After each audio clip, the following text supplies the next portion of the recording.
Hello everyone, this is a short video on diction. My name is Stella. I also go by the name Ukabia.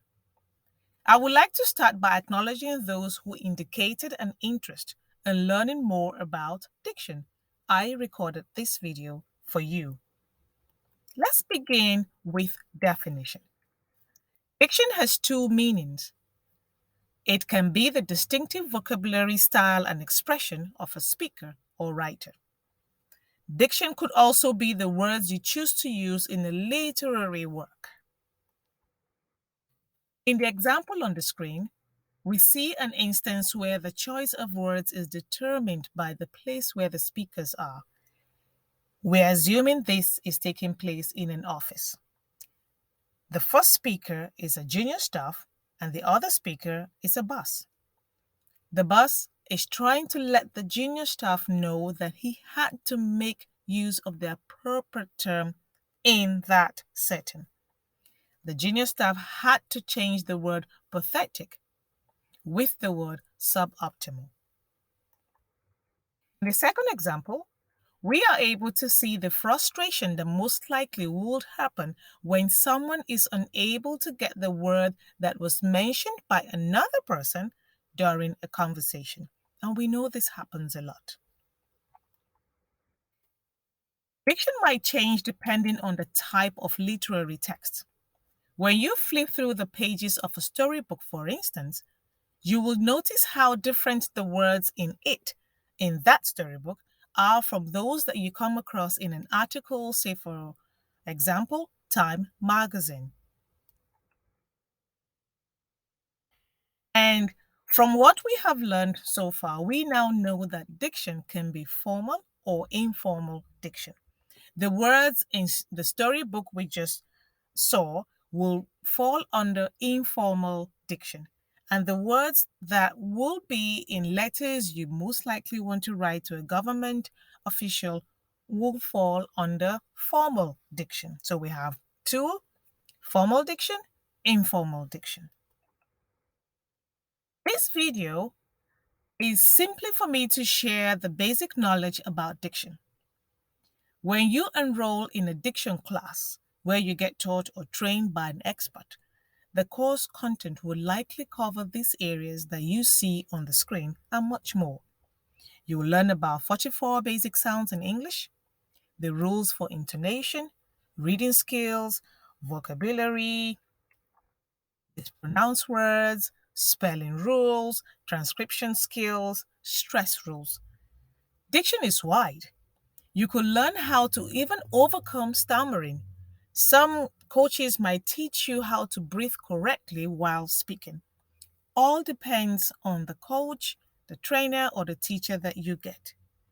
When you work on your diction, then you'll be able to teach or transfer whatever knowledge you have gathered onto the children in your care. Let's take a look at some common words that are most mispronounced by a majority of people. Epitome, dessert, southern, salmon, ask. Here we're looking at just one rule under the stress rules. The words you see on the screen follow one of such rules that governs most nouns with two syllables. Here, the stress is on the first syllables of each word, and you see that denoted by the red dot. Ocean, the stress is on O. Garden, the stress is on Ga. When you teach children diction, you could include the use of a variety of strategies. The two of some of those strategies that are my favorite are what you see on the screen. You have so many out there that you could try. The children could use tongue twisters because it forces them to learn how to say the words in the tongue twister and they're learning how to pronounce them correctly. We also suggest that you make use of reading poetry during your session with the children because it helps them to vocalize, they learn to pause, and they learn to modulate their voices when they're reading the poetry, the different poems that they have. Now, with regards to adult, I have found some of these tips to be worthwhile, and you could also go out to find more because every individual is different. I have found that the use of an audio dictionary helps a lot. Thankfully, these days you have apps on your phones. You could download an audio dictionary and not just reading from the book, you also get to hear the way the words are pronounced. You get to listen to the news, and if you're lucky to get good newscasters, then you learn the way they speak and they learn to pronounce words. Learn to listen to audiobooks as well. You can start from children's storybooks that come with your CDs, and then you could also buy audiobooks and listen to them. I advise that you have a copy of the book while you're listening to the audio version.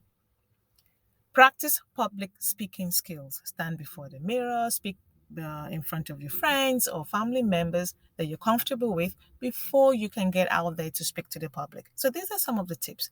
When you enroll with an expert or a professional, you get to know so much more. Remember, this is just a brief video to tell you what you're most likely going to come across when you're ready. Your audience determines if your diction is good, not you. If people cannot understand you when you speak or write, no matter how wonderful you are, then there is a disconnect. You have taken the first step by showing an interest in learning more about diction. Now you have a clear picture of what you are likely to cover if you pay for a diction class. The next step you should take is the action phase. Go into action. Do not wait. I am very glad that I had this chance to be able to share this with you, and I hope you found what I have shared with you helpful. I am very humble to have served you in this form. Thank you, everyone.